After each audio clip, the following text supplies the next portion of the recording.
What's happening, everybody? Welcome to another episode here, the Side Guys Football Forum. I'm one Rico, host on the side, joined as always by my good friend, my good buddy, the other half of the Side Guys, is Tad the Side. And Tad, we had some crazy news that sort of affected the NFL draft landscape, so we kind of had to pivot. We had another idea planned for our next episode, but I think I very quickly, very wet producer mode, I was like, oh, no. We need to scrap that idea and now run with the new idea. No, hold on. Let me guess. It was Kirk Cousins to Atlanta. That didn't affect the draft as much. I mean, I think it does affect the draft for sure, but... No, you're right. My bad. Keenan Allen to Chicago. That affects things too, for sure, because I think that was where we're definitely cementing as far as, like, is that for Caleb Williams or is that for Justin Fields? But I think we got our answer. I think he can go third time's the charm here. Austin Eckler to Washington. That happened long ago, so that's definitely not happening. But no, we actually did get clarity on the quarterback situation for the Chicago Bears and clarity on whether they're keeping the number one pick. Although there is, an outside chance that they could still trade that number one overall I would pick. love that so much. We talked about it before. Like, if that happens too, it's like we need instant reaction from both our good friends, Matt and Jay, as far as like, how do they process this?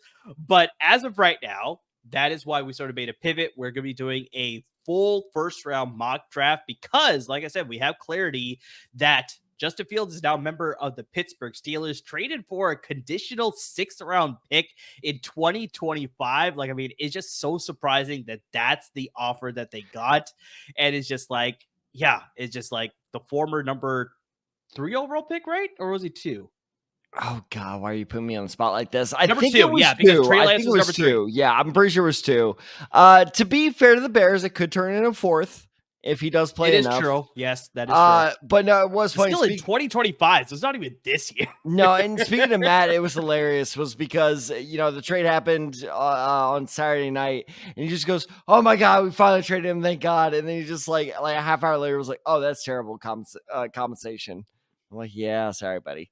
Like, from Jay, as soon as I got that news and I texted him, he was just like, I don't know how I'm supposed to feel about this. Because we don't go into full details. It was pretty late. So it's like, I don't know whether he was very much similar to like your friend Matt, where it's just like, I'm not sure whether the compensation is the issue there, or whether it's like, now you're pretty much set to take Caleb Williams. Most likely it's like it's a healthy mix of both. It's like, mix of so both. it's just like, I think it's just a lot to process at that time when it happened. So, but yeah, we're going to get into our mock draft with this one, full 32 picks, because we also had, Tad, we brought this up in the last episode, Minnesota traded back into the first round again. So they have 2 picks in the first round, but maybe there's something that they're trying to cook up as well to try and move up or down. So yeah, we're going to get into all of that. We do have some trades in our 2 respective mock drafts. So we probably going to take that into consideration for sure. But guys, before we get into all that, we definitely need to give a shout out to our great sponsors at Underdog Fantasy, because March Madness is starting this week, Tad. Like, the madness is about to start. Technically, it's already started. As of tonight of recording, the 16 seeds. That Wagner-Howard game, I don't know if you saw that. That was crazy. That is true. We do have the first 4 games happening. We had them as of recording today on Tuesday. Then we have the other 2 happening on Wednesday. Then the tournament actually tips off on Thursday. So, that's when the actual madness, I think, will start, with all those possible brackets busting and all that stuff. But Underdog Fantasy wants to get you in on the betting action with college basketball, both for the men's and the women's tournament. You even got the NIT tournament covered. I was looking at the games you could bet on right before we started recording, and I was like, hey, they got all the NIT games going too. So, in case for some reason you really need to bet on the NIT tournament, they got you covered there. Obviously, we got the Korea Seoul series happening in the MLB. Naturally. So those 2 games are happening this MLB week. Kicks off tomorrow, by the way. Kicks off. Yeah, the first 2 games, exactly. Pitches off. That sounds first wrong. pitch, yeah. So we got that happening this week. The full season actually begins next week. Well, we got all the other teams going into action. Obviously, we're coming down the stretch for the NBA season. So we got the NBA playoffs right around the corner as well. So, I mean, guys, there's a lot of things you can be betting on, and Underdog Fantasy wants you to get in on all the action. All you got to do is use our promo code DESAI, DESAI, to double up on your initial deposit of $10 or more up to $500 using that promo code DESAI. Like I said, if you were to bet that $500 onto the platform using our promo code for the first time, I should specify that the first time only, you could double up on that $500. You could bet with $1,000 on their fantasy platform. And yeah, you can make any bets, like I said, based on everything that we listed out, whether it's college basketball, men's or women's, NHL, NBA, boxing, MMA, MLB. I think I said that already, but just like, yeah, you name it, it is on that platform. So yeah, they got College World Series is on its way. Only a couple months exactly out. Yeah, that I'm pretty sure you could bet on those games as well. So guys, get in on the action. Use our promo code DESAI, DESAI, to double up on your initial deposit of $10 or more up to $500. Use the platform. It's great to use both the applications on your mobile devices as well as the website. So guys, get into it, because yeah, it's a good time to be a sports fan, because there's a lot going on right now, and you can definitely earn yourself a little bit of change as well. So, and yeah, Tad, like, I mean, this is a good transition point as well. We're going to be doing our mock draft here, but by the time the NFL draft approaches, you can bet on all those picks as well. I'm pretty sure they got over-unders as, like, you know, how many quarterbacks are going to be taken, how many receivers, are we going to have more offensive players or more defensive players? I'm pretty sure you got all that covered. Once we get a lot closer, I'm pretty sure you'll get all those odds on their platform. But we're going to be diving into our first mock draft of the season. Well, I guess maybe it's our second one, because it's our second one, but this is the earliest we've ever done a second one, because like Amir said, like the NFL free agency and all these trades and everything, it forced our hand. We just could not put it off for any longer. So this is our second mock draft, but this is the earliest we've ever done our second mock draft. It's the earliest we've ever done one, but I will say it's the first time that we're doing a full 32 pick mock draft, because the first one we did was definitely first time pre-April, because we've done like full 32. But but for this season specifically, yeah, pre-April, 100%. Yeah, we never done it. But anyway, all right, you want to get in the first round, first overall pick? I feel like it's pretty self-explanatory, but yeah, we're gonna go. All right, we're gonna go. Hold on, just for the first overall pick, just that one. Well, let's lay the groundwork for what the people can expect before we actually get to the pick. So, I mean, we're going to break this down. Tad's going to give his first handful of picks. Then I'll give mine. We'll give analysis in between both of those. Obviously, like we said, we do a limit of 3 trades per mock draft. I guess that's probably the best way to put it. Which is some bullshit, by the way. But apparently, I mean, maybe when we get to the last one, I'll change my mind. You can do as many. We can do a 4-hour episode. It's gonna be fine. I don't think it'll be all that great for the listeners or the viewers out there. But yeah, we're doing gonna love 3 trade backs for the first round in this version of our mock draft. We're going to be doing it, like I said, analyst by analyst here. We're going to go a handful of picks. I'll give my analysis. Tad will give his analysis once I do my picks, and we'll sort of go that way. Guys, in case you're having a hard time following along, we will be releasing graphics for these mock drafts as well. Look for those to come later down the week here. And yeah, that'll give you a better idea as far as how we really played it all out there. But guys, yeah, let's get into the action here, Tad. So what do you got for me? Why don't you give me, let's say, your first 8 picks? Let's sort of even this out. Okay, so we'll go 8 by 8 by 8 by 8 there. So we'll kind of cut down on time a little bit here. We'll just say number 1 overall together. You ready? Sure. We've tried this a couple times, but we're going to finally synchronize. All right, no, we're not, because I know what you're going to do, and I'm going to say the actual thing, but I know exactly what you're going to do, so we're not going to say the same name, so it really doesn't matter. Even if we were synchronized, I know exactly what you're going to do, but we'll do it anyways, because I know you want to. I have to. I'm so sorry. I know. All right, ready? 3, 2, 1. Tory Taylor. Williams, yeah, of course. Oh God, I tire of this joke each and every time we do a draft related episode when it comes to a mock draft of some sort, but I know it's coming. So it's like I was prepared for it. It's just like, I swear to God, this actually gets me every time. I love that joke so much. Mainly because I'm so tired of it. I bet you that sort of amplifies it for you. I love how you said tired of. I love how you said tired of it as in the joke instead of tired of me. Yeah, it'd take a lot for me to get tired of you, but yeah, the joke, I've had enough of the joke. I've had enough of the joke, to be honest. All right, but in all seriousness, Tory Taylor is the best punter in this year's draft. That man is a monster. All right, but in all seriousness, you ready? Let's actually try this. 3, 2, 1. Caleb Williams. Williams. Oh, son of a bitch. All right, I told you, I don't think it's ever going to sync up because of the delay. It's never. It's You because need of to the move to delay. Arizona. Maybe that'll move the synchronization a little closer. Maybe that's closer. I actually wouldn't mind living in Arizona. Maybe I'll do that. But yeah, I mean, let's just admit it like that. That, record has been sealed at this point ever since the Justin Fields trade, as Caleb Williams is going to be a Chicago Bear. Yes, it's fun to fantasize about, what if Chicago trades out? They're not going to trade out. They're clearly going for Caleb Williams. I will admit, I've grown to like him more than I thought the more of his tape I watched, but he's stepping into a very successful situation with the Keenan Allen trade, the DeAndre Swift signing, obviously with DJ Moore already there. This is arguably the best situation a number one pick has ever walked into. So expectations will be high, but I actually think that he may, pull it off. Now, moving on to number 2, the Washington Commanders select. As longtime listeners and watchers know, this is no surprise, Jayden Daniels. This is a guy who I knew nothing about. I watched no or very little LSU going into this offseason. The more I watch Jayden Daniels, the more I like him. He's a very smart runner. His deep accuracy is scary good. Yes, there's a lot to work on there, but I like him more than Drake Maye, which I never thought I would have said a couple months ago. And with a 3rd overall pick, the New England Patriots. Oh, whoa.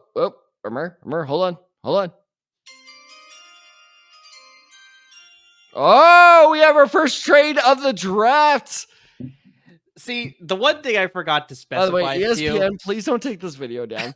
The one thing I forgot to specify you before you decided you wanted to do this bit was that they do that for every pick. It's the pick. So I know they do it for the trades too, but what else was I going to do? Shut up. I know. It's like living with an overbearing mother. Anyway, it still works. So for the 3rd overall pick, New England receives pick number 11, pick number 23, a 2nd round pick of this year, a 4th round pick of this year, and a 2nd and 4th rounder next year. Wow, that's pretty steep. It's pretty steep, but I mean, it's the 3rd overall pick, man. And New England's sitting there like, look, we need a quarterback too. Why would we give it up to you? You gotta give a high price. But think about the stakes.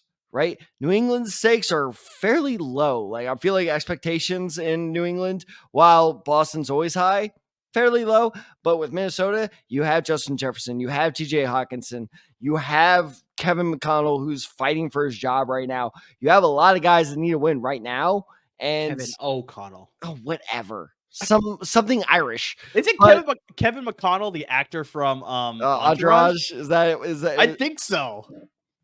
I mean, they kind of look the same. Is that racist if I say that? That's borderline. Is slightly racist. Let's just move on from that. Go on with your take. They're both white. It's okay. But anyway, point being is Kevin McConnell, needs to save his job. And he absolutely has to make the splash move. And this is a good splash move because, like I said, they're giving up a lot, but clearly they made that move with the Texans to give up a lot. They are gearing up for something. It's just a matter of where do they do it. I think they're going for the absolute home run here. So with a 3rd overall pick, the Vikings select Drake Maye, of course, the quarterback out of North Carolina. Is he a perfect fit for this offense? No, but we saw it with Minnesota last year. McConnell, look, he could adapt to whatever Vince's career went, whether it be an action movie, Aquaman, whatever it is, to, Josh Dobbs, to Kirk Cousins. He can adapt to any situation. So I think that, you take Drake Maye, who is inarguably the 3rd best, and some would say 2nd best quarterback in this year's draft, and adapt the offense somewhat to him. And that way you kind of look at Justin Jefferson like, hey, at least we got you someone other than Sam Darnold. So I think that is why Minnesota makes this move at number 3. And number 4, the Arizona Cardinals say, you just want to go 3, 2, 1, 3, 2, 1, Marvin Harrison Jr. That was the closest one we've ever had so far, and that says a lot about how far off we've been in the past. I mean, look, he's definitely the best receiver in this year's draft, arguably the best player. That's what I would say. I think he is the best player in this year's draft, and they get him at number 4. That is absolute highway robbery. I can't wait to see what he does once Kyler Murray is gone. Interesting. Okay. Is that a cheap shot? But at number 5, I had the Los Angeles Chargers taking Malik Neighbors. Now, before I had Brock Bowers here, after the Jim Harbaugh, saga ended and he was finally in Los Angeles, it was like, okay, they're going offensive line with the Keenan Allen trade, the Mike Williams release. I just don't see it. I can't see them going anywhere else but receiver here. And I've also seen them as a very popular trade option for Minnesota, but and look, I'm a Quentin Johnson guy. You can't go in to the season with Quentin Johnson as your number one guy. He is not a number one guy in the NFL. He's a great number 2 guy. I 100% believe that. But you can't go into a guy who can barely run a 4.4 as your number 1 receiver. So they have got to give him Malik Neighbors, the guy that I didn't really like, but he's pretty good. At number 6, the New York Giants take, and this is a reach. It's hard to count. Give me a break. At number 6, it's not that hard at this point. At this point, it is not that hard. It is very hard. The New York Giants want to trade out, but they can't. They don't have an offer they like. They take Rome Odunze, the receiver at Washington. I really like him. And without Saquon Barkley, good Lord, they need to add some offensive firepower to that side of the ball. Tennessee Titans take Joe Alt. The front office has been saying they want to add speed to that, offense, and Joe Alt is the speedier offensive tackle, speediest offensive tackle in that in this year's draft class. Atlanta Falcons. Every year I say there's one draft pick I know is going to happen. I know that Atlanta Falcons are going to take Dallas Turner. He's the best edge rusher with Kirk Cousins. They don't even need to touch offense. Chicago. Oh nope, I was going to have myself. Yeah, stop. Time out. Time. Yeah, exactly. Whew. Somebody got an oxygen mask. So yeah, overall, I think all of your picks sort of make sense here. I definitely could see New England trading out at number 3, but I don't think it's as likely. I think they probably that big of a haul, though. If they get that big of a haul, then you'd be stupid not to take that trade. But I don't think that sort of steep of a trade compensation going to New England is going to happen in the first place. So I don't see this trade happening. But I mean, if that deal was in place, then yes, 100% New England would make that trade. And I can see Drake Maye being a member of the Minnesota Vikings then. Everything else makes a ton of sense. I think they definitely need to upgrade at receiver. I'm talking about the Chargers at number 5. So yeah, instead of Brock Bowers going receiver makes a ton more sense there. And yeah, the rest of your picks make a ton of sense there. So I mean, really quickly going through my 8 picks. I mean, I'll start at number 1, Caleb Williams. I think that's just a slam dunk. I think it's pretty given there with Justin Fields trade going to Pittsburgh. That makes sense there. Corey Taylor. Number 2, I got Washington Commanders taking Jayden Daniels. I also think with Cliff Kingsbury there, I think he wants to go with the guy a little bit more mobile as well as getting that passing ability that he didn't get with Kyler Murray. I think he's got some of that running ability, but not as much the passing stuff. I think Jayden Daniels is a little bit more polished as a passer. So I think they go with Jayden Daniels over Drake Maye in this situation. He goes to Commanders number 2. Number 3, I think the Patriots stay here, and I think they trade Drake Maye. I think there's a lot of, rumors out there that's like they're not too happy with Drake Maye as far as like, his analysis and how things are going. But I think the pro day should possibly alleviate some of those issues, and I think he no doubt becomes the number 3 pick here to the New England Patriots. They need a quarterback. They're not going to go with Bailey Zappi. I really doubt it. Or Jacoby Brissett, who they just signed in the free agency as well. Number 4, we already said this one, Arizona Cardinals, Marvin Harrison Jr. That's a slam dunk pick as well. No need to discuss that one here. Number 5, I think the Chargers actually go offensive line. I've been seeing this one a lot more lately. And I think this seems more aligned with what Jim Harbaugh wants to do as well, with him running the football, with him, Greg Roman at offensive coordinator. Joe Alt, the offensive tackle out of Notre Dame. I think they upgrade the offensive line, beef it up. We'll see exactly if they add some running backs to the room and draft later in the few rounds there, because I think I like Gus Edwards, but as far as like an everyday round back, I think they need to go in a different direction, get somebody to supplement that. But yeah, Joe Alt, I think that's the pick there. Number 6, this is where I have my trade for the Minnesota Vikings. So I think they trade up in the top 10, but I think they trade with the Giants, surprisingly. So yeah, I don't think the Giants end up staying where they are. I know there's some questions about whether they're going to take stick with Daniel Jones or go in a different direction, but I think in this case, they're going to stick with him for right now, and they're going to trade back with Minnesota because they'll get both of those first-round picks, maybe some other picks in there. I didn't go into detail as far as the compensation, but I think this is a very likely trade candidate spot for the Minnesota Vikings. I think here, they trade up for J.J. McCarthy because I think they need a quarterback. He is the fastest riser probably in this year's draft board right now with all the, question marks surrounding all the other quarterbacks. It's like J.J. McCarthy all of a sudden becomes that default number 4 guy off the board. who knows? Like, I mean, based on how he's rising, Tad, he may end up being like one of the top 3 quarterbacks taken. Like, I mean, I'm seeing those reports as well, possibly. Over who? Who do you think gets bumped out there? Probably Drake Maye. That's what I'm I sort of agree. saying. I I agree. think that's a possibility. So not for sure yet, but I'm going to keep him here at number 4. Goes to Minnesota Vikings. They get an upgrade over currently their quarterback room, Tad, Sam Darnold, Oh. Nick Mullins, and Oh. Jaron Hall. So Oh. they definitely need an upgrade. I think they'll do it here. Trade to the top 10. I see the Giants as a likely trade candidate. Number 7, I got the Tennessee Titans going with Terrion Arnold, the quarter out of Alabama. I think in this case, as much as I love Quinyon Mitchell better, I think once again, it's just I'm seeing the fit a little bit better. I think they go. Our good friend on the Slack, Kerry Krongard, he actually said on the Slack channel with us that it's like some scouts still value the letter on your helmet or the logo on your helmet. And I think in this case, Quinyon Mitchell 100%. going to a smaller school in Toledo, I think that may scare some scouts off. And I think here in Tennessee, they'd rather go with that Alabama quarter, even though potentially Quinyon Mitchell could be a better quarter down the road. I think they go with that stronger pedigree. You know, Nick Saban's like last draft class, quote unquote. I don't know what it is, but they want to get all those guys. And so I see Terrion Arnold going here at number 7 above Quinyon Mitchell. Then number 8, I also like Dallas Turner to go there. I think we predicted that Danielle Hunter would be a good signing by the Atlanta Falcons. He ended up signing in Houston, but I think they get their pass rusher here. They get Dallas Turner, comes off the edge. They have a pretty good defense now to go with a potentially higher to octane offense with Kirk Cousins under fold now. So those are my 8 picks. What do you think? I like all those picks except for Terrion Arnold at number 7 to Tennessee is interesting because you look at not only, oh my God, hold on. I'm going to need to look at my notes. Because I always forget this guy's name.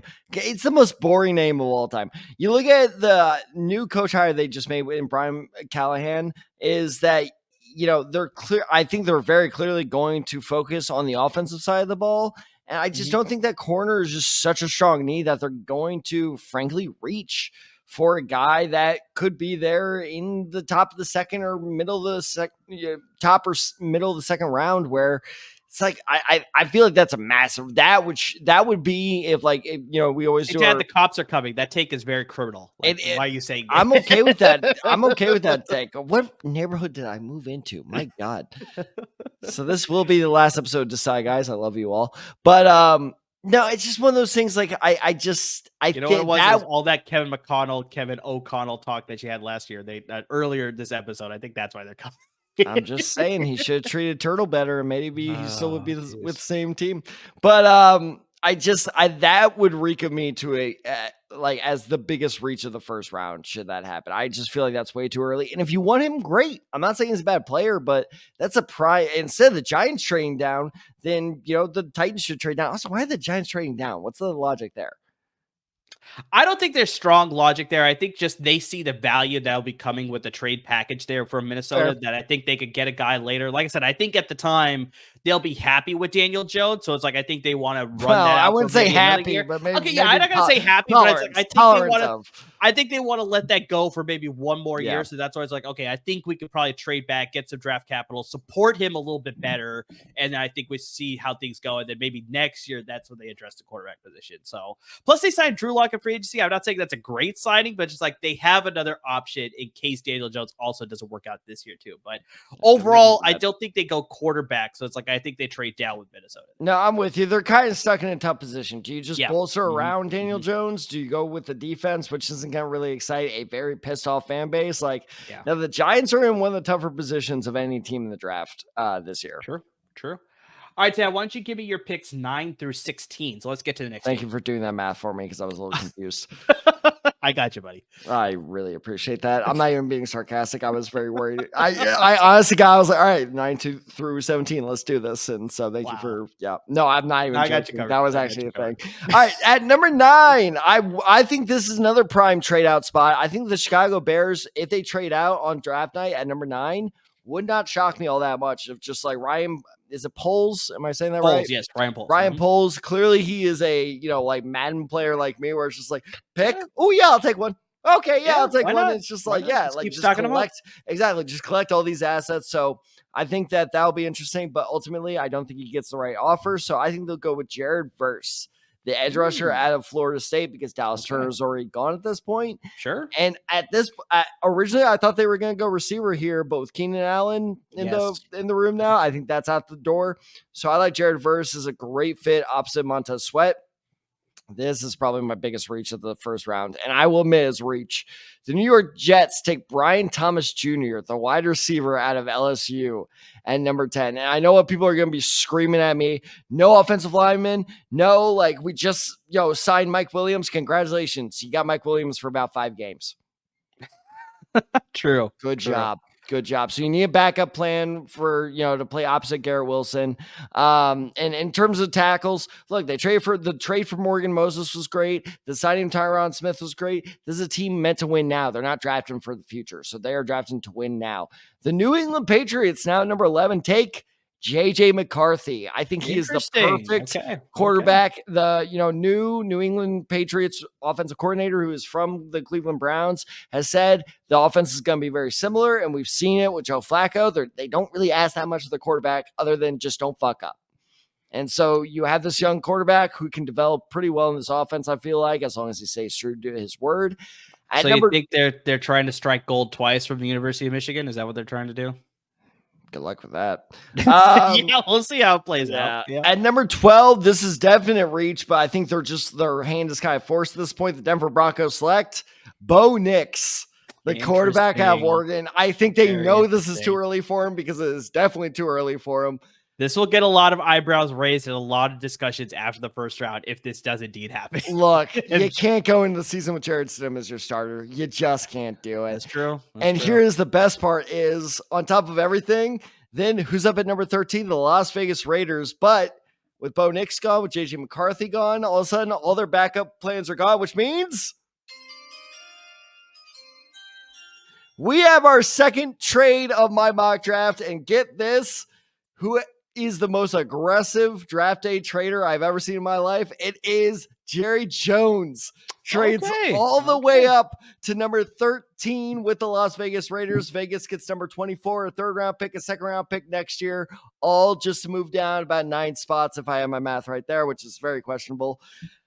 And with the 13th overall pick, the Dallas Cowboys take Olu Fashanu, the tackle who's taking a surprise stumble out of Penn State. Now they have their successor to Tyron Smith. Next, at number 14, the New Orleans Saints, who are cursing Jerry Jones's name because they thought they could get him at 14. Instead, take the next tackle, J.C. Latham. Latham? I think it's Latham. I think it's Latham too. I knew instantly as soon as I said that. You said Latham?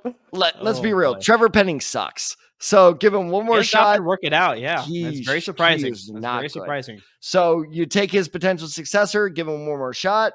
At number 15, it has happened, my friend. It is here. Be worried.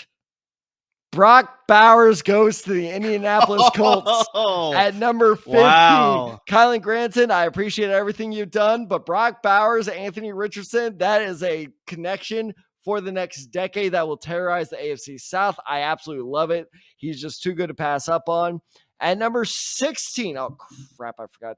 Is 16 or 17 where I'm ending? 16. This is the last one. All right, well, in that case, this is the last time I get to play the sound.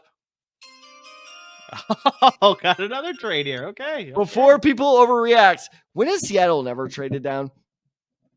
That's true. Seattle always trades down. They always trade down. So now they trade down with their fellow bird partners, the Philadelphia Eagles, because they recognize, shit. I like it. After a very teary-eyed press conference where his brother was also very awkwardly teary-eyed, which we will not get into because we don't have enough time, but I really do. We need to get into that in the offseason because that was weird. A little bit. The Philadelphia Eagles trade up to number 16 to make sure they get, maybe he will not go before this, but they need to make sure they get him. And that guy is Ben Powers Jackson, the center out of Oregon. He is unquestionably the best center interior offensive lineman. What are you looking up? I feel like you're about to fact check me big time here. He's a guard / center. He's a guard / center before you. I know what you're doing. He is a center. He's a fitted center. You look it up. I'm telling you. I have watched his tape. Have you watched his tape? I have watched his tape. I like it a lot. Bitch. You didn't think you could fit at center? No, my question is, you got the name completely wrong. Like, Oh, I don't God. know where you got this name Ben from. Powers. It's Powers Jackson, isn't it? No, there's no Ben in it at all. His name is Jackson Powers Johnson. Oh, Jesus Christ. Well, that shows. It's like, that's where my question looked. I was like, wait, does he have a brother that I missed or something like that? I was like, what is going on here? So that's why I had to double check. I was like, maybe I got the name wrong, and maybe he's going by Ben now. But I was like, no, I had it right. I don't know. You had some sort of mind lapse, and you clearly got it very wrong. Nope. This is a true story. He really likes Uncle Ben's rice. No, and so it was one of those cases. Don't even do this. Don't even do this right now. Don't even. Where he eats so much he eats so much Uncle Ben's that his nickname is now Ben Powers Jackson. No. I had temporary dyslexia. That's what happened. That's not even dyslexia. That is just like straight up, you missed the name. Like, that is, oh my God. Oh gosh. This is not even like Steve Smith from USC and Steve Smith from Utah. It's like, I would have given you that one. This is like just, I don't know what you decided. Like, you just threw together 3 names. You're like, we'll add a hyphen in there. It'll work out. He's from Oregon. It's fine. I was typing these notes at a mile a minute. All right, fine. This is what I should have typed. The big motherfucker. Shut it. I don't even think there's a prospect in the first round named Ben. So that's even worse. You didn't even confuse him with another guy. Like, Ben Watson? What? Ben Watson? No, not even this year. You idiot. Oh my God. All right, fine. Continue on. Oh my gosh. This is surprising. The big hulking motherfucker out of Oregon. That guy. The Eagles trade up. He is Kelsey's next successor, and they are like solidly there. Also, Howie Roseman has a very, very well-known reputation for trading up in the first round. So you meet a team that loves to trade down with a team that loves to trade up. It's a match made in heaven right here because there are several teams ahead of them in that, that the next 6 picks that do need interior offensive linemen. So you just hopscotch them, maybe you overpay for it. And I think the Eagles conversation here would be, I don't know, obviously they exchange first rounders, a second rounder, maybe this year or next, and who gives a shit 4th or 5th rounder. And I think they would take that deal. That's fair. So, okay. All for Ben Jackson Powers. Oh my gosh. Okay. So let's jump back here. So I agree. The New York Jets taking Brian Thomas Jr., that I feel is a little bit of a reach there. I don't know if maybe he's the right guy. I think 100%. I mean, I'm going to be a victim of this one too. The Mike Williams signing, I think probably would have affected my mock draft if I had known that a little bit sooner, but I also went receiver with one of mine. So we'll get to that a little bit later though. So I mean, that makes a ton of sense. But when you need a receiver, it makes the most sense there that to get a receiver there, he's probably the next available, the best one available at that time with Dunze both gone, as well as Neighbors and obviously Marvin Harrison Jr. So I mean, it makes sense to me, but maybe this is where Brock Bowers goes because they could use an upgraded tight end. But I mean, that's a possibility there. McCarthy to the Patriots in case they do get that haul. That makes a ton of sense. They need a quarterback. Why not make an upgrade there? Get McCarthy at 11 makes a lot of sense. We already talked about the Broncos taking Bo Nix. If that happens, that is wow, that's really, they were that desperate that they reached that far for Bo Nix. That'll definitely be questioned there. Dallas Cowboys trading up. I can very much see that happening. This is maybe what Jerry Jones meant by going all in, because clearly he wasn't all in free agency. So maybe he's going to go all in the draft and he's going to get Olu Fashanu if he falls into the middle round of the first round there. That makes a ton of sense with that composition. I like it. JC Latham, Saints need to upgrade offensive line. Makes a ton of sense there. Brock Bowers, I mean, you guys got Michael Pittman. You guys got Alec Pierce. You guys just got the Josh Downs. Josh Downs, that's the guy I was trying to think of. Thank you for that. So, yeah, you guys got a lot of great receivers. Now you upgrade the tight end position with Brock Bowers. I think that's fantastic. I think I love it for Anthony Richardson. That's a great pick. I think that would be a fantastic compensation there, or match made in heaven, I should say there. And then, yeah, Jackson Powers Johnson. I mean, he is crazy good. I love this interior offensive lineman. I very much like him. So seeing him go at 16, some people may call it a reach, but it's this guy's not going to be in the second round. I think he has. They always call interior offensive lineman a reach, though. Exactly. So it's like, I think I could see that, but it's like, we've talked about this before. The Cowboys did this with Zach Martin. He ended up being a Pro Bowl, all pro lineman for them for so many years, even though they reached for him, quote unquote. I think this could be a very similar situation where it's like the Eagles need that upgrade. They get that with Jackson Powers Johnson. I love it there at 16. So yeah, it would, in some critics' eyes, it could be a reach, but I don't see it that way. All I'm saying is Ben Jackson from season 4 of Doctor Who is apparently a very strong character, so that would be one hell of a trade up for the Philadelphia Eagles. I mean, you get a sorcerer as your next interior offensive lineman to replace Jason Kelsey. I mean, like, good God, at 16, that's just an absolute steal. Oh my gosh, that was severely bad. I have no idea. I really don't even understand that one. This is what happens when you're taking the notes about 2 hours before you record the episode. Oh gosh. All right, let me get through my Please 9 do. through 16. Yours will be better. At number 9, I got the Chicago Bears staying there. I think this is where Quinyon Mitchell goes. I think they get a pair another corner opposite to Jalen Johnson, who they just re-signed. They get a really good corner here in Quinyon Mitchell to pair up on that other side there. So I think that goes here. Number 10, this is where I have Malik Neighbors going here. So it's like, once again, I think if I had known about the Mike Williams news a little bit sooner, but I would have gone into Mike Williams news. I still think this is a possibility. It is still a possibility because, yeah, I think they could very much go in this direction where they go offensive firepower and they just get a bunch of receivers for Aaron Rodgers, really try and see if they can keep him healthy and just get this season going and hopefully, do everything in 2024 that they thought they were going to do in 2023 with Aaron Rodgers. So, yeah, it's a very strong possibility still. New York Giants. I'm sorry, buddy, but I think this is where Brock Bowers can potentially go. Because is Darren Waller retired or not? Like, what has happened? So that's actually part of my notes here. So obviously with my trade that I had earlier with Minnesota trading with the New York Giants up to 6, the Giants now pick here at number 11.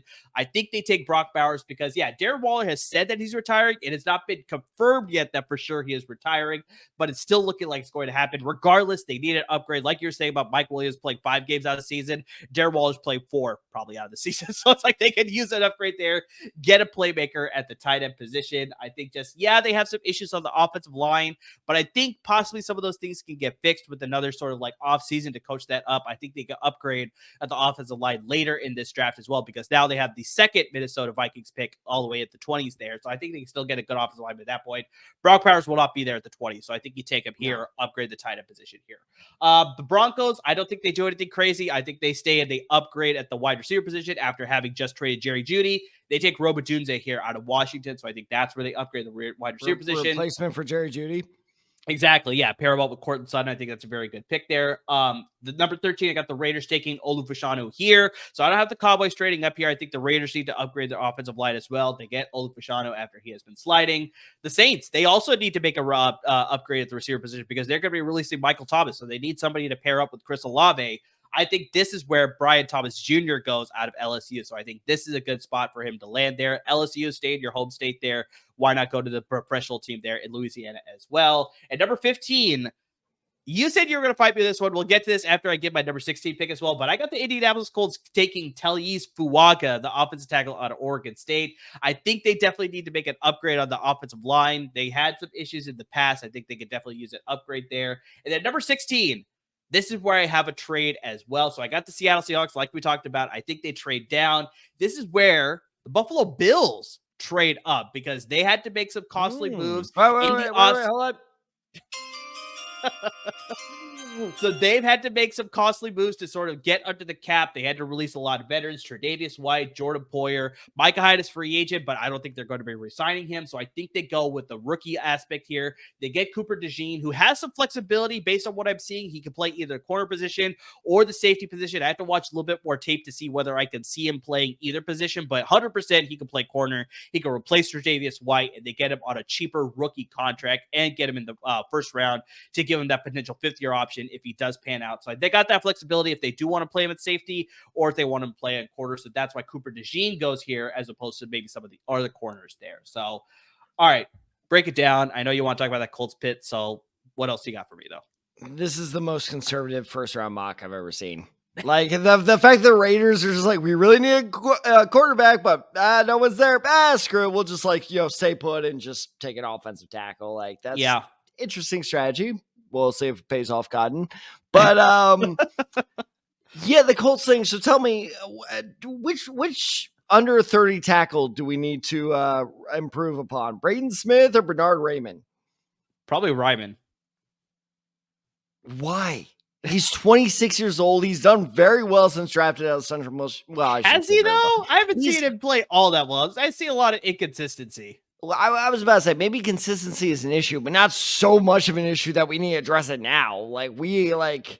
We have so many bigger needs. We need arguably another. I would argue a receiver is a bigger need. Even like with all those receivers in there, like we need a little bit of size there because Alec Pierce also had a little bit of a letdown season. God knows we need to draft our 15th edge rusher of this century, and I swear to God, if we take another edge rusher, I may lose it. Corner is a big need because what was always the headline people saw with the Kenny Moore re-signing? Kenny Moore is now the highest, paid slot corner or nickel corner. And it was like, so Kenny Moore is currently slated as our number 2 corner, by the way, not a slot. And I did consider that. I did consider corner here as well, tempting. or a defensive end, like an edge rusher. But I think for me, it's just like, I think you need to solidify that offensive line, especially with Anthony Richardson having his injury issues. It's like, maybe this will give him a little bit more security and some safety to like stay in the pocket and not run and hurt yourself and only play, 4 games last season? It's like, let's get you. I think it was 3. I think was it 3.5 or something like that? Yeah, something like that. Yeah. Over under 3.5, you have to go with the under there, something like that, or the exact. You don't even get the over or under in that situation. So that's why I went offensive tackle here. Obviously, this is the first version of the mock draft. Once we get to later one, maybe I'll adjust this pick. So I did consider some other positions here, but I felt for me they need to upgrade over Ryman or their right tackle, Braden Smith, who you said, right? So it's like, I think either of those options you get to upgrade there. I think that's better in my opinion, but you know your team better than I do. So I don't discount anything that you tell me. I wouldn't hate that pick because he is a good player. He is like arguably I watched his tape, when I was researching him for the Senior Bowl, and I instantly fell in love. I was like, he's an amazing player. So I remember you texted me about him. I definitely wouldn't hate it. It's just one of those things where I'd be like, okay, I feel like we could have done, a bigger position need, but I would give that pick a B. Okay, I'm going to try this. Cooper DeJean. Oh, son of a bitch. Yeah. I always went to Jean, but I felt like I would be like someone out of that like Family Guy kind of way where it's like, do you like tortillas? But it is Cooper DeJean, especially after I said it earlier. So all right, so Cooper Denim Blue Jean. So that player, that's such a Bills move. Like you get rid of Tre'Davious White, you're just like, all right, finally the Bills have a really big weakness to exploit, and finally they're done after like 5 years of being like, that team, and then you get the fastest white guy on the planet. And you're just you also get a guy who played on the defense that was like one of the top good. 10 in the nation last year. So it's just like in terms of being a returner. No, I'm talking about the entire defense. Iowa's defense last year. Top 100%, defense, right? Yeah. So it's like you get a guy from that defense. It's like, this is like trademark Bills, like just adding. So good. That trade up would 100% be worth it. Fill an instant position need. That's so far in your entire mock, that's my favorite pick. Okay, well, let's continue with the mock. We got through the first 16. Let's get to the next 8 here, Tad. So what do you got for me as the next 8? All right, do the next 8 for me. So 17 through 24. You got 17 through 1, 2, 3, 4, 5, 6. Look who's the bad genius now. Yeah. Okay, all right. You got it right. I just had to make sure. All right, I'll really only talk about one of these, especially because I'm going to attempt a bad pronunciation I'm probably going to move on from. Number 17, the Jacksonville Jaguars select, and God, I hate this pick, Quinyon Mitchell. That is a match made in heaven. At number 18, the Cincinnati Bengals, who are banging their fists against the table because they wanted Quinyon Mitchell, take Terrion Arnold as a consolation prize. Yeah. The Los Angeles Rams take, okay, I lied. I'm going to talk about 2 players. They take Jerzon. Did I say that right? Jerzon? Yeah, you got that one right. I was surprised you got that one right. That's a dangerous game I'm playing right there. Jerzon Newton, the defensive tackle of Illinois. Oh my God, I would have busted out so bad if you messed up Newton for some reason. I'll be like, you got the hard first name, but you messed up the back end. Jerzon Einstein, the defensive tackle out of Illinois. What do you mean it's not Einstein? I never would have mocked this ever before, a week ago, but with Aaron Donald totally screwed the Rams. Yeah, there has to be some story behind this timing. Or because he did the extension, like the restructure, and then he decided to retire. So I was like, there has to be some story. Yeah, I don't know. Something went on behind the scenes that we don't know about. But anyway, so something will surface later. Do I think Newton's going to be the next Aaron Donald? Of course not. But like, look, they really need a defensive tackle now. They do. There's really no good defensive tackles left on the market. So just take Newton, hope for the best. And don't, keep in mind, this is not a bad pick by any stretch. He is mocked often as a top 10 player. Newton is one of the biggest wild cards in this. He will be a first rounder, but he could go as late as like 30. He could go as early as like 9. I don't know. So if the Rams get him at number 19, that could be a real steal. The Pittsburgh Steelers, they take Talius Fuaga? Taliyis Fuaga, I believe. They take Fuaga. Last name, right? They take Fuaga. Exactly why I'm just going to stick with that. Yeah. Look, Broderick Jones looks great. Kick him out to left. Fuaga goes right. You have instant success with a 50-year-old quarterback. Good for you. The Miami Dolphins, interesting pick. I won't talk about, but they take Graham Barton. Excuse me, Graham Barton, the center. Shut up. The center out of Duke. Now, this is not your day today. The A looks very hard from here, and it's 11 p.m. my time, and I was with children for 7.5 hours straight. Shut up. Oh, my gosh. Graham Barton. Now, here's the interesting thing is, so I first started like formatting this pick in my head when I saw this in another mock. I was like, who the hell's Graham Barton? I started watching him, and so I started watching his tape. I'm like, oh, shit, this guy's a monster. Like, he just trucks people. He's very aggressive, very big. Only problem was he was lining up a tackle. Mm-hmm. I was like, the hell is this guy, an interior offensive lineman? But it was also very fair because I noticed once I saw that all the great plays I was watching of him was run blocking. His pass blocking is not so great. So kick that giant motherfucker in the center. You're good to go. Let's run with him, Miami, because that is like, hey, they've done a good job band-aiding a lot of their losses, except for center.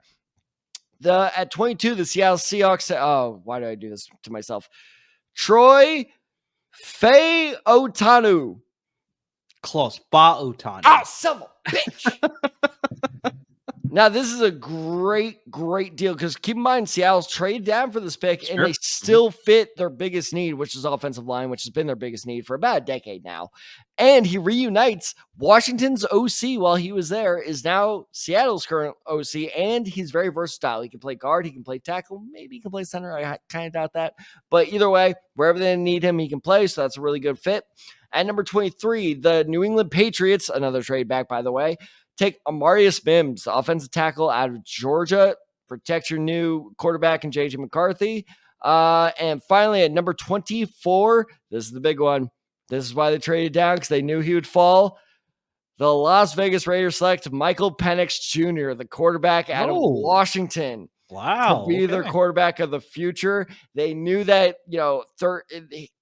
picking him in the top 15 would have been a mistake. He's going to fall. I'd be shocked if Penix Jr. goes in the top 15.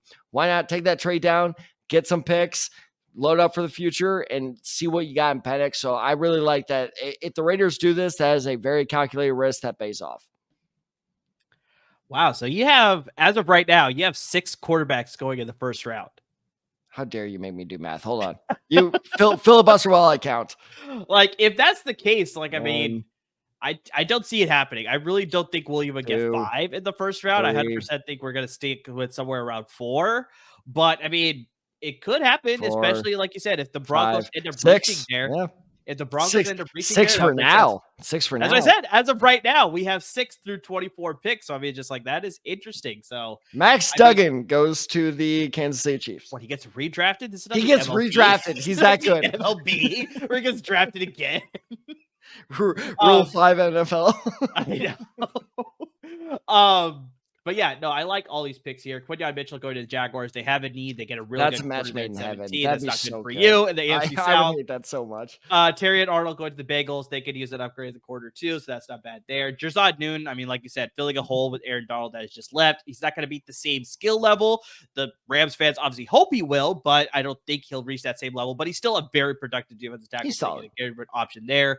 Steelers, they need to upgrade the offensive line, so I like Fuaga going there at 20. Graham Barton, very good interior offensive lineman. I may feel that this might be a bit of a reach at 21, but I still think that's exactly why I included him. Interior offensive lineman, though. But this is the key to a good mock draft, is because there's always that guy in the 20s who comes out of nowhere, like who most people have a second or third rounder, and all of a sudden he's selected in the 20s, and everyone's like, "What the hell?" And I think Barton's going to be that guy this year.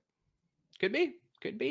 Seattle going Troy Fautanu. I mean, that makes a ton of sense, especially if they move him inside, because they do have two good tackles in Abraham Lucas and Charles Cross. So yeah, if they move to the inside, fantastic move for sure.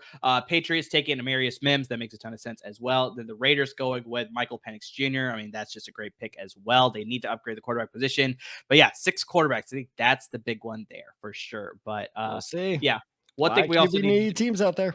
Yeah, we also have to make sure we're stocking up on those Bort license plates. Borton, I should say specifically.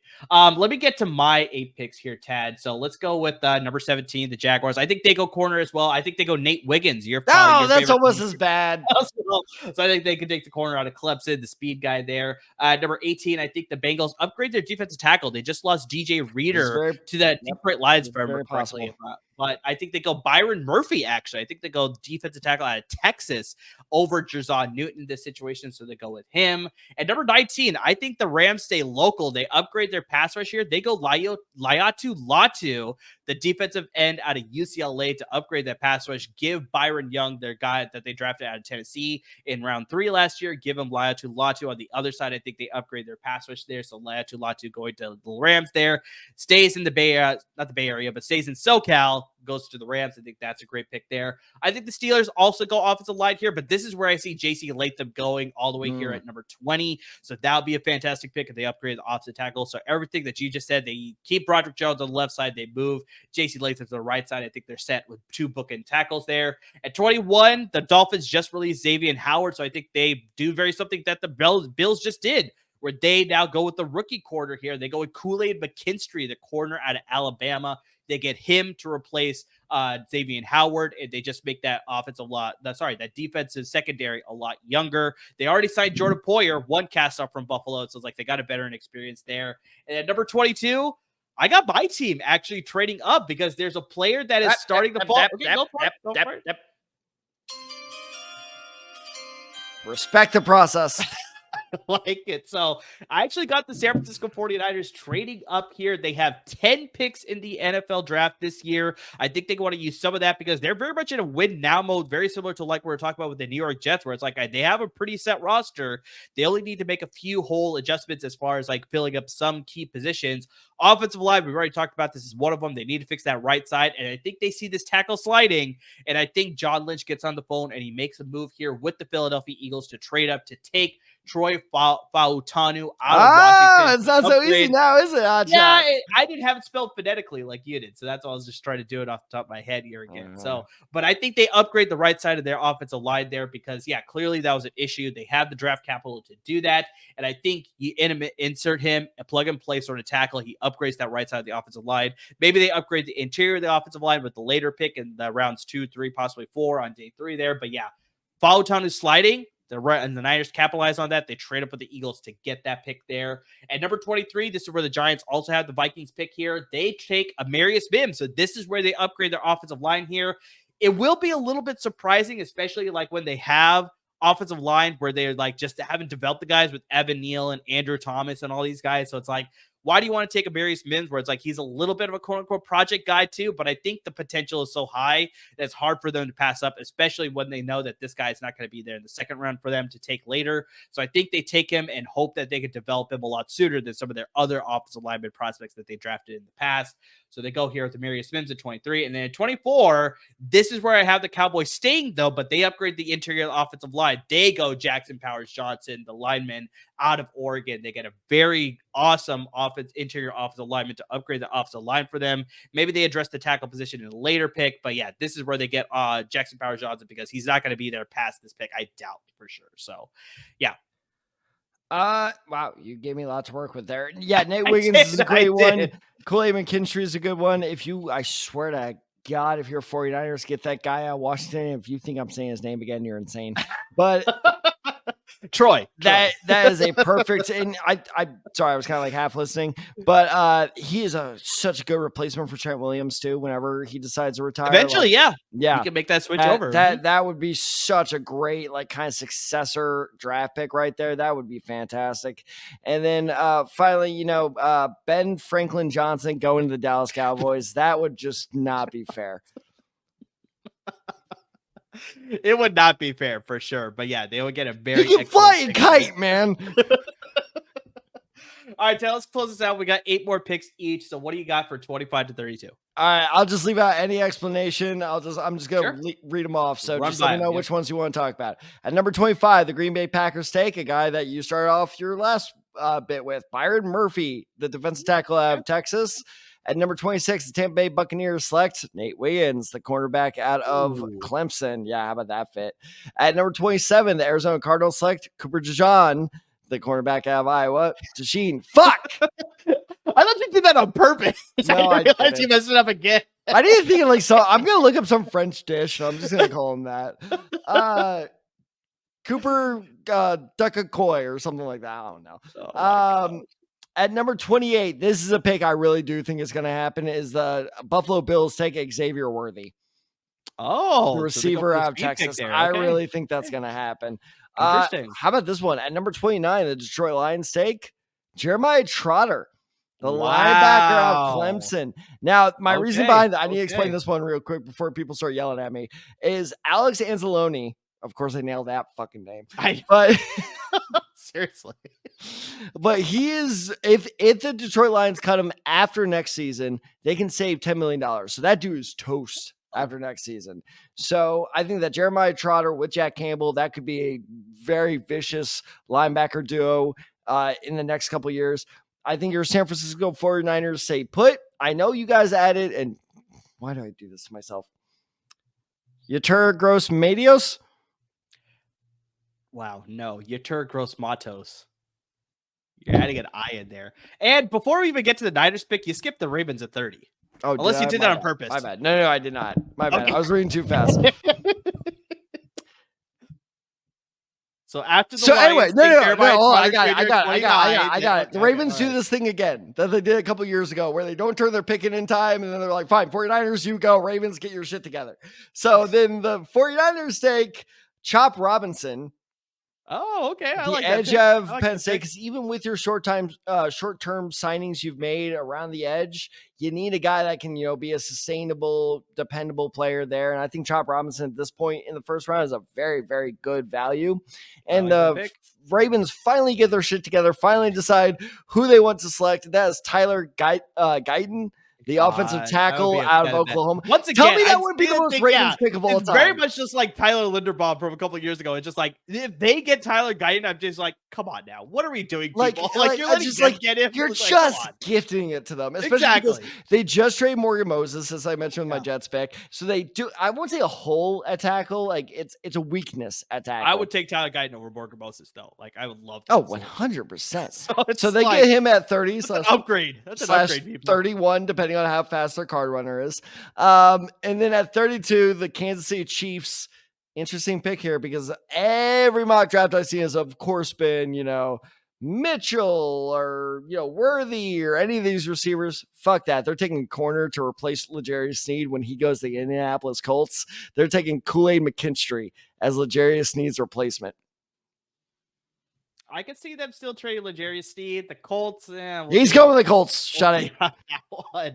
The Lions one I think is the most interesting one with the Jeremiah Trotter Jr. Like, I very much love that Jeremiah Trotter Jr. will be the first linebacker off the board. That's a Dan Campbell 29, man. I mean, that's a little surprising. I feel like they can address other positions instead of the linebacker position, but there are a lot of, I will say this though, because I agree with that, but the more I looked at the Lions roster, there are not a lot of holes that they need. No, they have a very solid roster. I agree with that, but it's just like, I don't think they need to go with the replacement in the first round at least. But I mean, all your logic makes a ton of sense. And yeah, it's a very Dan Campbell-esque type of move. So I can see it happening. And 29 is not that much of a reach either. So it's like, I can see that one happening. So yeah, it's not bad. Not bad at all. So let me close out my mock draft here, Tad. So I'm going to go with 25. I got the Green Bay Packers.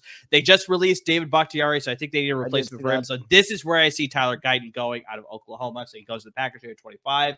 The Tampa Bay Buccaneers, I think they go Adonai Mitchell, the wide receiver out of Texas. And so I think they get a speed threat there to pair up with Mike Evans and Chris Godwin, give Baker Mayfield another weapon to throw to. The Arizona Cardinals here, picking at number 27. I think they go Chop Robinson. They definitely need to upgrade their pass rush. They They don't really have They anybody. need to worth them upgrade naming. everything.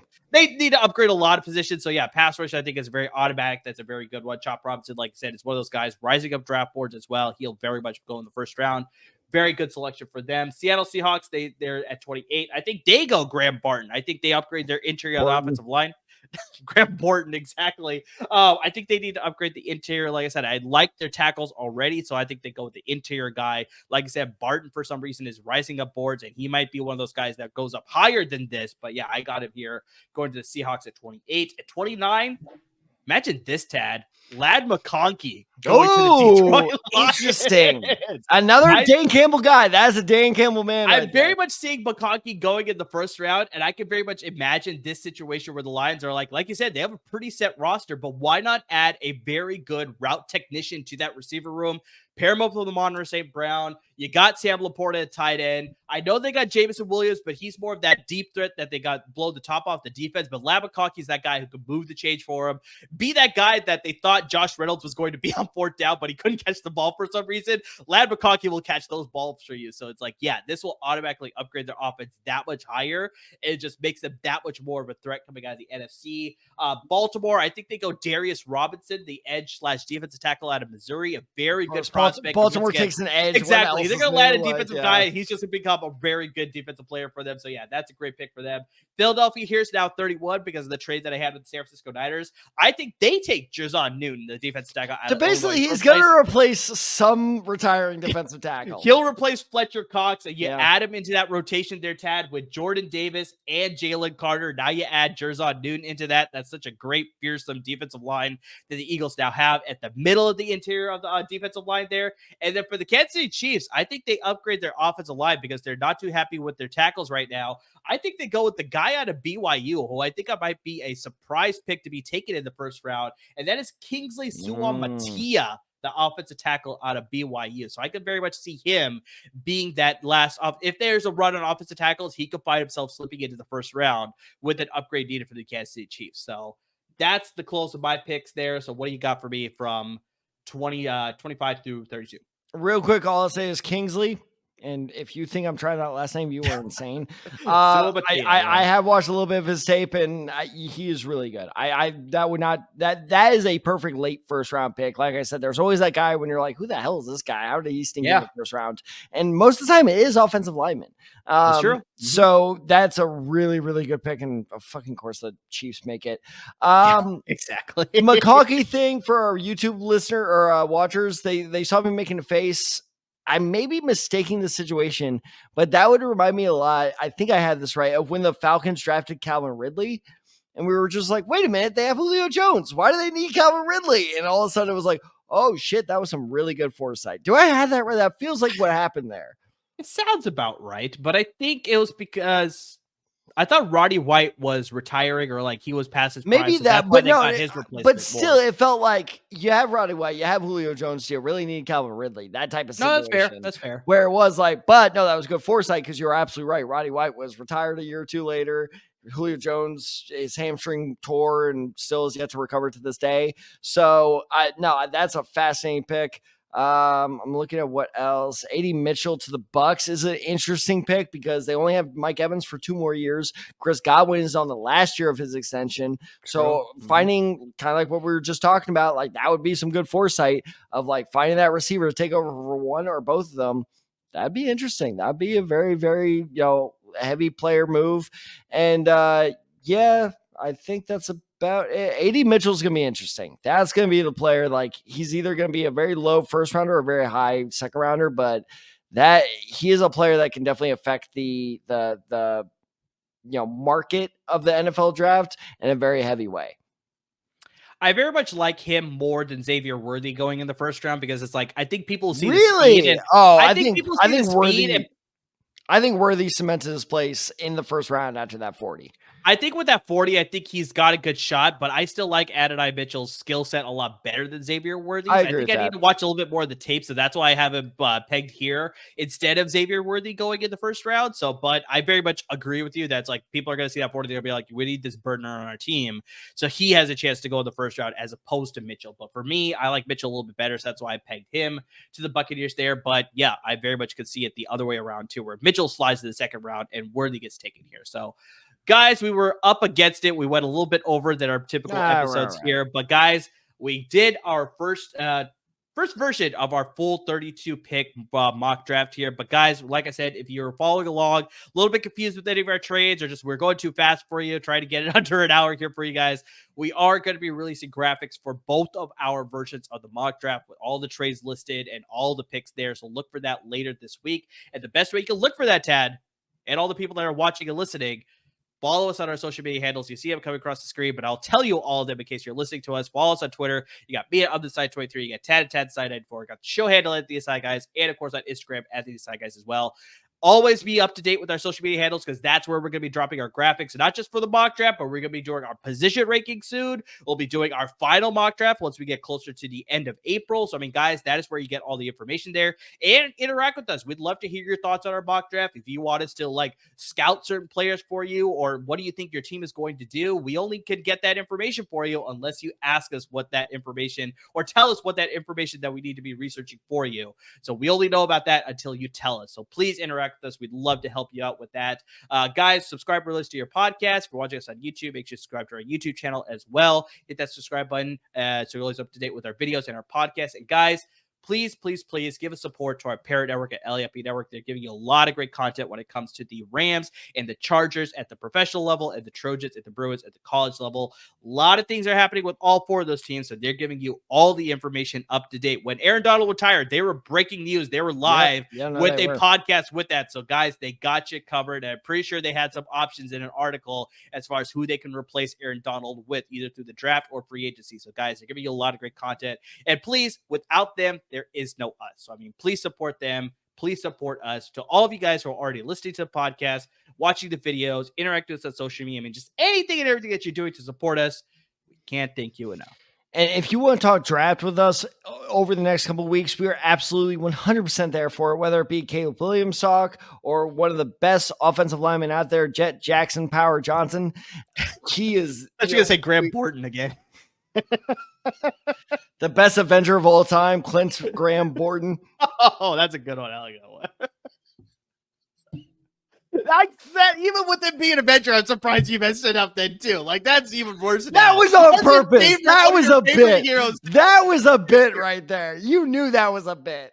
I know, but still, I'm thinking about it now. Just like, come on, he's even one of your favorite superheroes too, and you got it wrong. No, I was going to make it an Alexander Hamilton one, but that one didn't fit. Anyway, I promise I will get the names right when it's not 11:30 p.m. my time. But regardless, we love having these kind of conversations. Shut up. We love having these conversations with you guys. We love having like, hey, should I be excited about this guy? What do you think of this guy? Whether it be over Instagram message, over Twitter DMs, any way you can contact us through our official show accounts on social media or through any other medium, like we will love to have that conversation with you guys. So be sure to hit us up right below those socials again. Murray, you're better at this than me. Read them out one more time. You got me at UpTheSide23. You got Tad Side94. You got the show handle at The Aside Guys. And, of course, on Instagram at The Aside Guys as well. Yeah, he has much more practice at that than I do. So anyway, guys, thank you so much for listening. Thank you so much for watching. And as always, everyone, please stay safe.